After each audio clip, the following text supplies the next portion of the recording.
Hai gengs, kali ini Anime Mind akan membahas tentang kelanjutan Tokyo Revenger chapter 227. Namun sebelum masuk ke pembahasan, like and subscribe channel Anime Mind agar makin besar ya, dan makin semangat membuat videonya.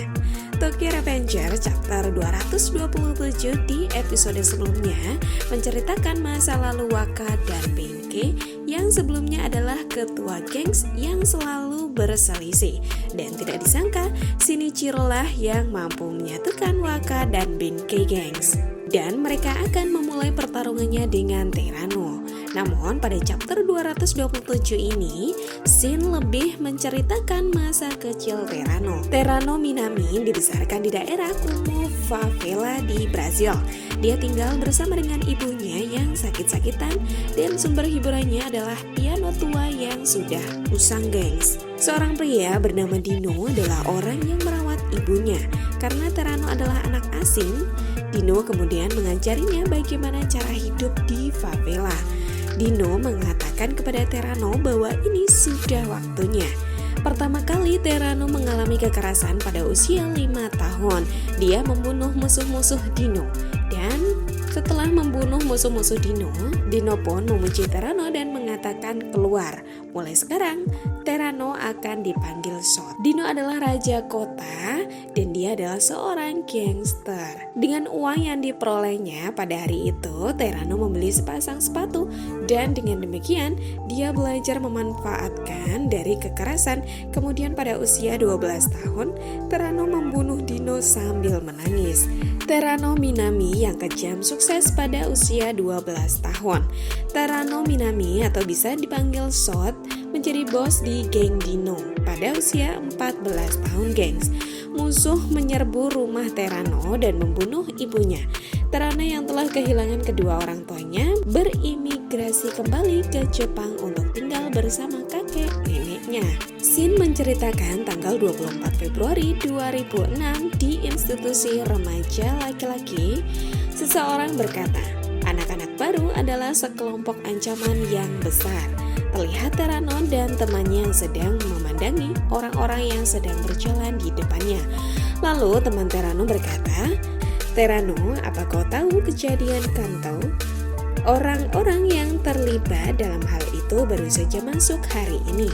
Terano kemudian berkata, maksudmu orang-orang yang di sana Yokohama Tenjiko?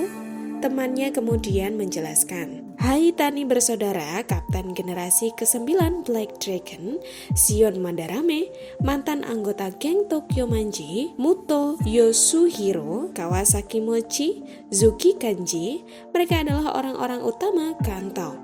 Terano kemudian berkata, ya, aku melihatnya. Jadi jika aku bisa mengalahkan mereka, aku akan menjadi orang nomor 1 di Kanto. Kemudian teman Terano mengatakan bahwa itu mungkin saja. Lalu dengan bersemangat Terano berkata, baiklah, aku akan membangun eraku sendiri di Jepang. Terlihat Terano yang berhasil mengalahkan Mochi Hatani bersaudara. Muto dan Simon Madarame, Mochi yang sudah babak belur, mengatakan kalau Terano adalah seorang monster.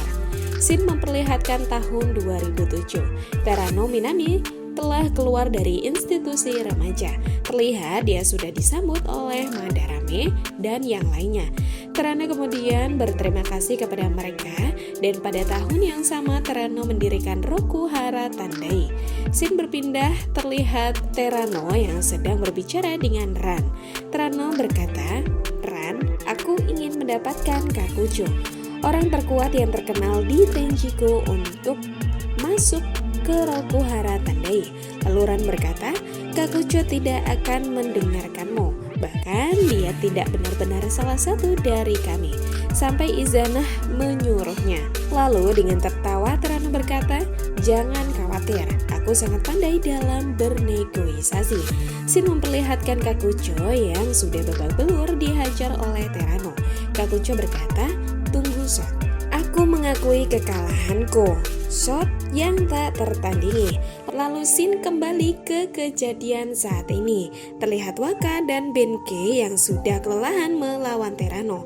Terano yang melihat itu kemudian berkata, Apa ada yang salah, Brahman? Apa kalian sudah kelelahan? Dengan tersenyum, Benkei berkata, ternyata masih ada monster seperti dirimu di sekitar sini. Lalu terlihat Kakucho yang sedang bertarung memperhatikan mereka dari kejauhan.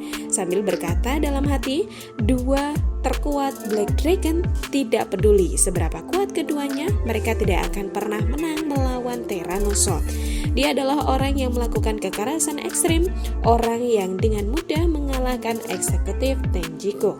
Tokyo Revengers chapter 227 telah berakhir. Sampai jumpa di chapter selanjutnya.